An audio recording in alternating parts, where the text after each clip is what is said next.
There is a particular cruelty reserved for artists who become famous for the wrong thing.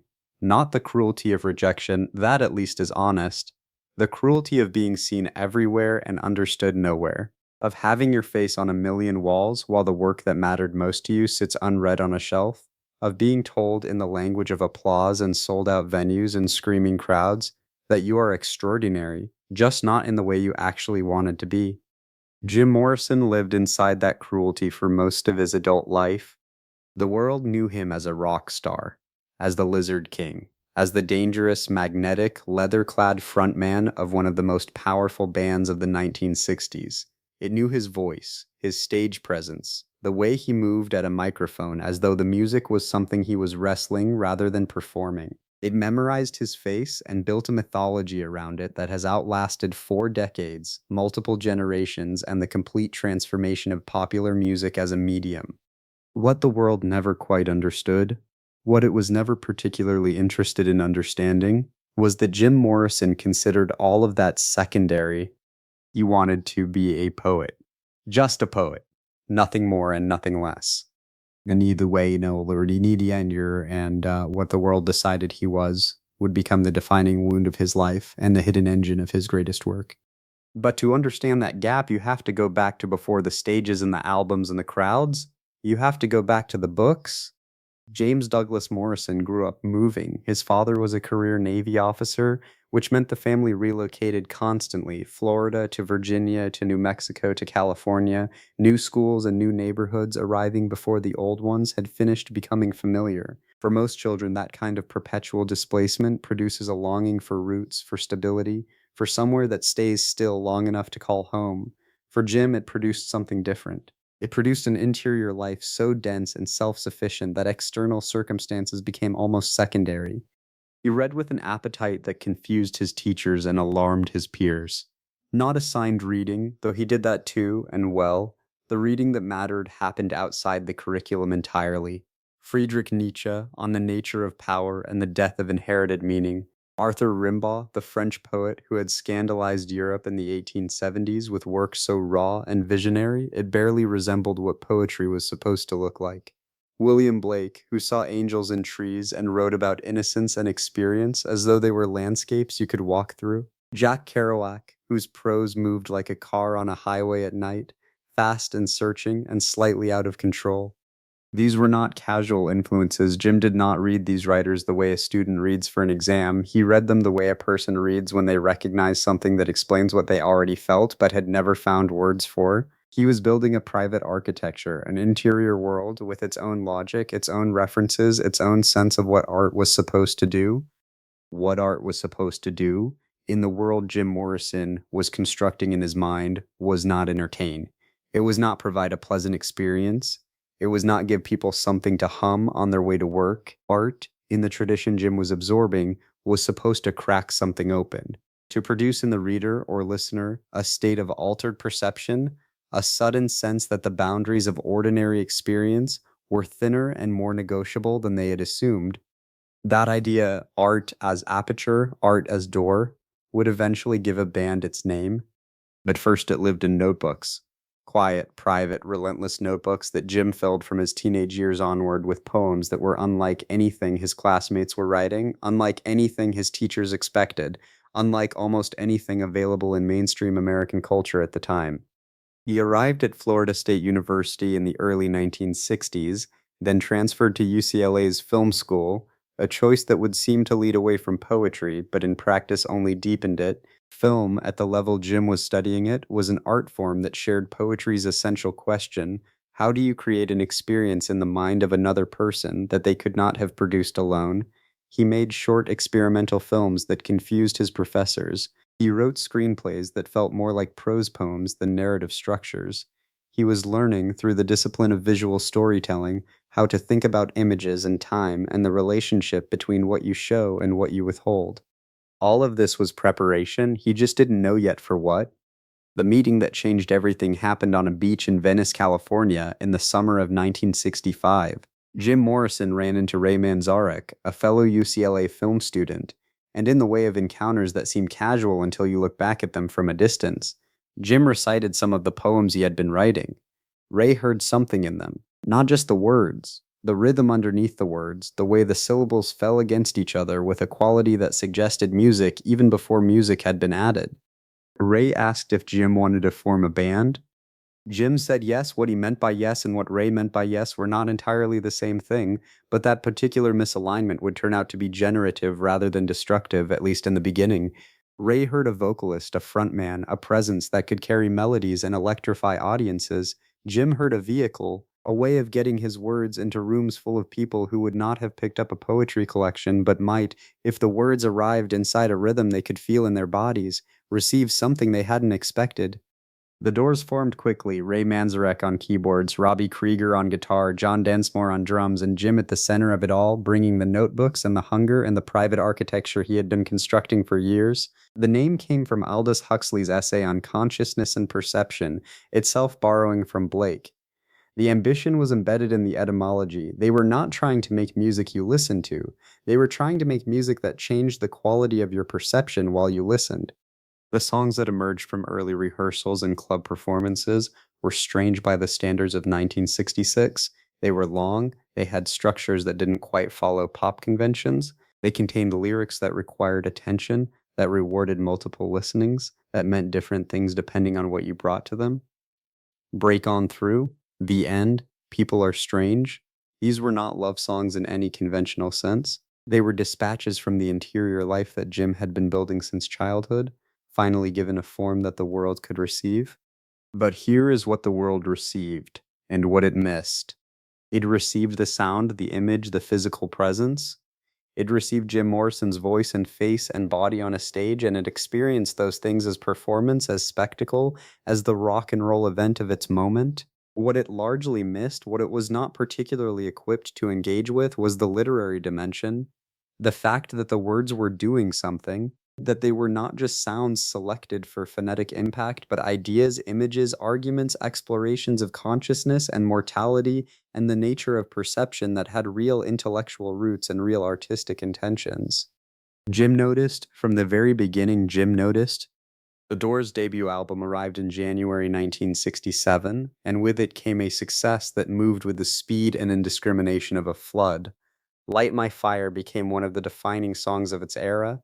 Radio played it constantly. Television wanted the band. Teenagers who had no framework for Rimbaud or Blake or Nietzsche felt something when they heard Jim Morrison sing, something they couldn't name but couldn't ignore, and they responded with the full force of collective cultural attention. Jim Morrison became famous, enormously, unavoidably, inescapably famous, and almost immediately the fracture opened. Because the fame was real, but it was fame for being a performer, for being a presence, for being the leather-jacketed, dark-eyed, magnetically dangerous frontman of a rock band. The critical apparatus that surrounded that fame was the apparatus of music journalism. Writers who understood guitars and drum kits and chart positions and the sociology of teenage rebellion. They were not, for the most part, equipped to engage with the literary dimension of what Jim was doing, and many of them didn't try. The interviews that multiplied around him asked about the music, the shows, the image, the controversy. They asked about Doors and Lizard Kings and what it felt like to make girls scream. They asked the questions the audience wanted answered, and Jim, who was articulate and quick and capable of giving very good interviews, answered them, while somewhere in the interior space where the real work happened, something noted the distance between the conversation happening in public and the conversation he actually wanted to have. He had notebooks. He had hundreds of pages of poems that he considered his genuine work, the work that would outlast the moment, the work that connected him to the literary tradition he had spent his entire adolescence absorbing. And those notebooks existed in almost complete invisibility, unknown to the millions of people who could identify his face from 50 feet away. That invisibility was not just frustrating, it was, for Jim, a question about identity so fundamental that it couldn't be set aside. If the world knew his image but not his work, then what exactly was famous? Who was it that all those people in all those venues were actually seeing?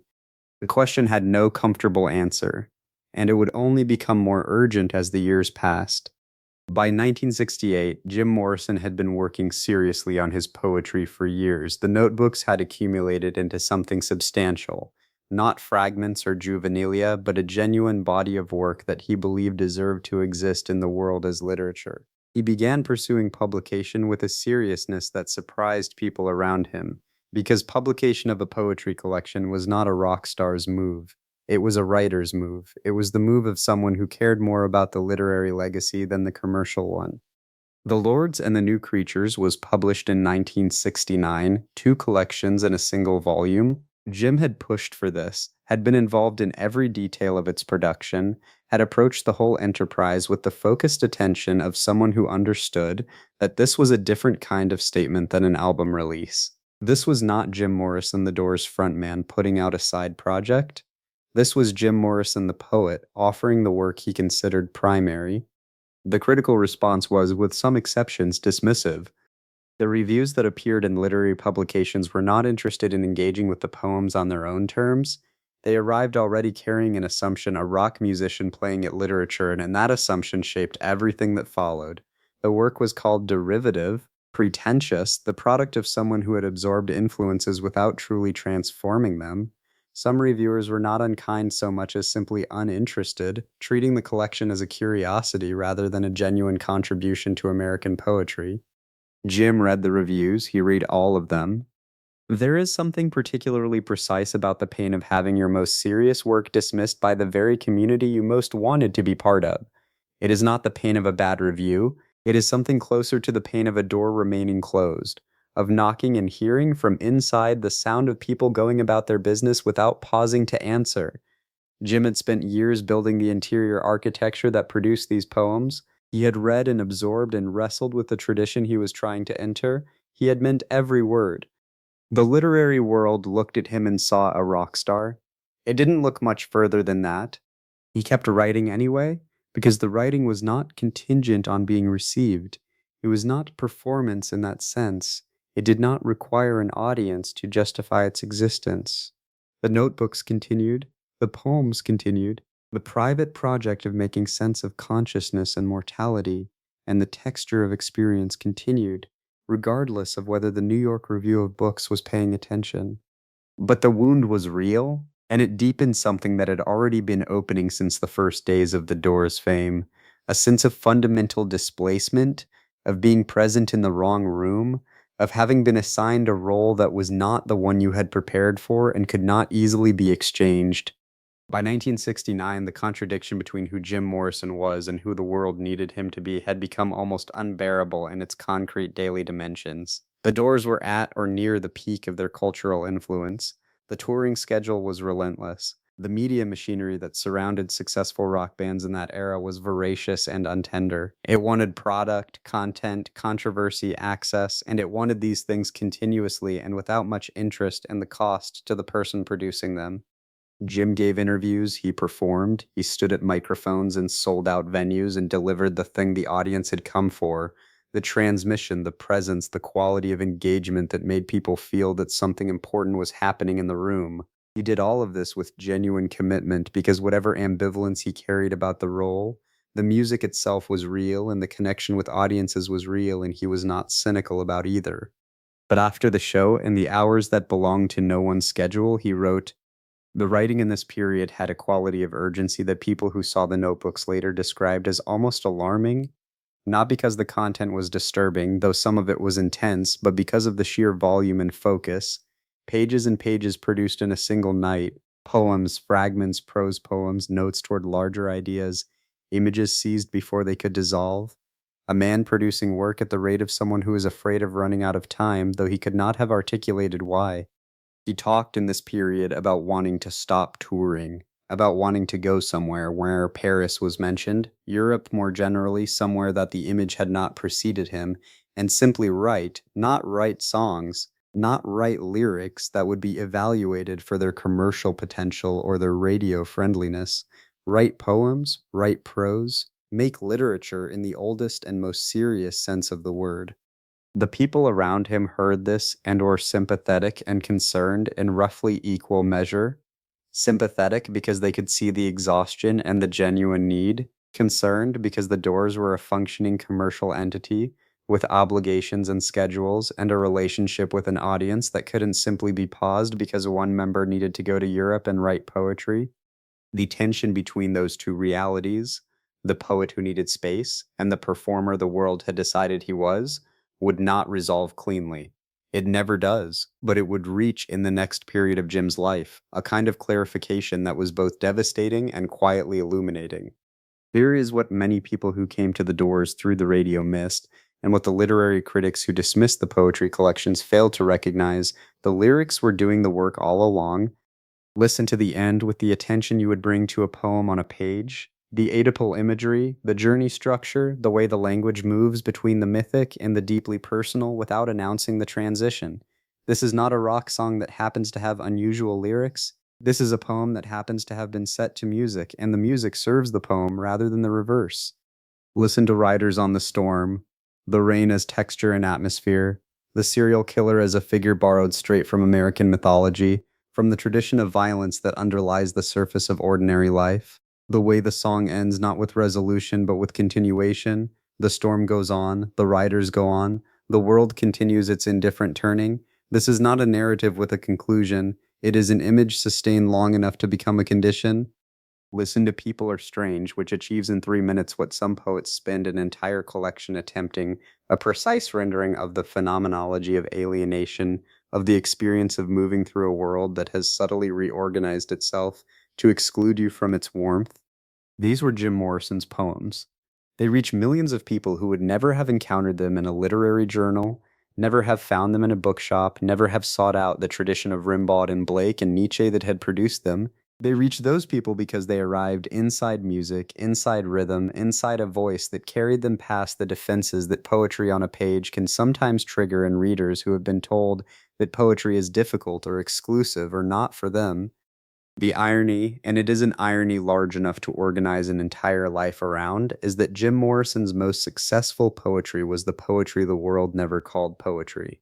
The poems in the collection sat unread on shelves, the poems set to music played on every radio in America. He knew this, he felt the shape of it, and feeling the shape of it was not the same as being at peace with it. In March of 1971, Jim Morrison arrived in Paris. He came with Pamela Corson, his longtime companion, and with notebooks and manuscripts and the ongoing never-finished project of himself as a writer.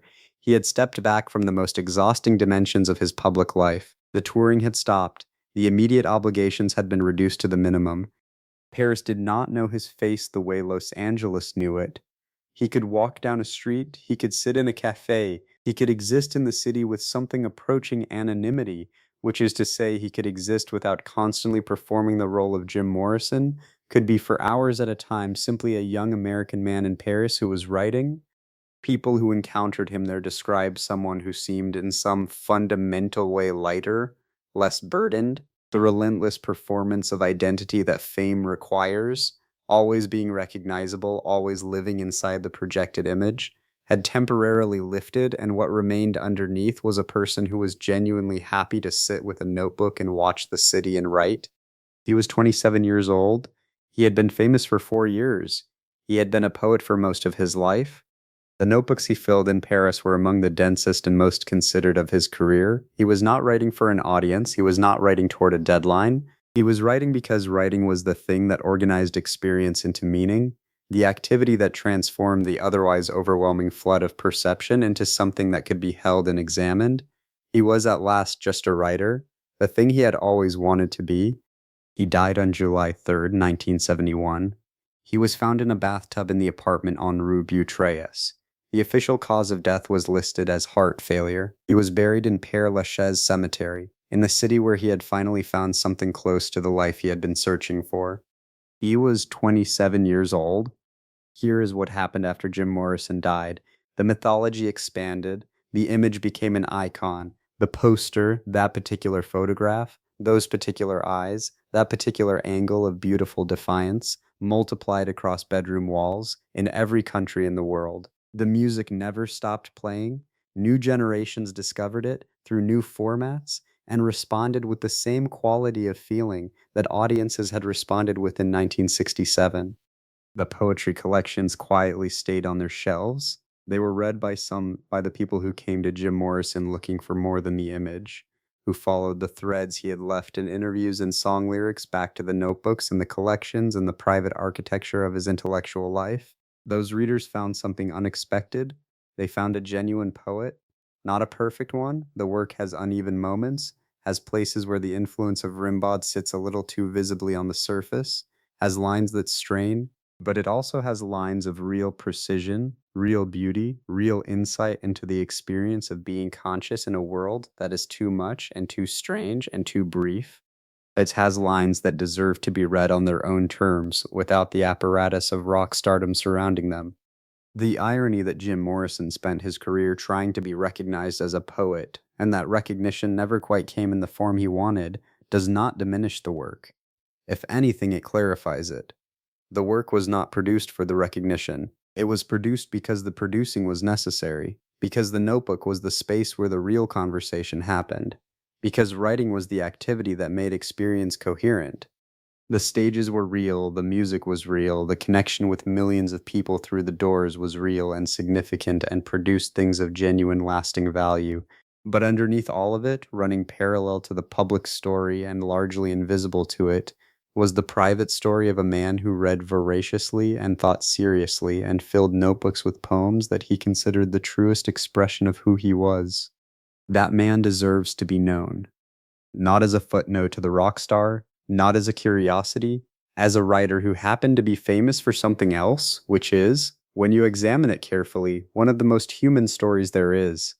Somewhere tonight, someone is reading Jim Morrison's poetry for the first time, not the lyrics, the poems, the collections that sat on shelves and received dismissive reviews and never reached the mainstream audience the songs reached. This reader came to the poems through the music, followed a thread of curiosity back through interviews and biographies until they found the notebooks, until they found the collections, until they sat down with the lords and the new creatures and found something they hadn't expected.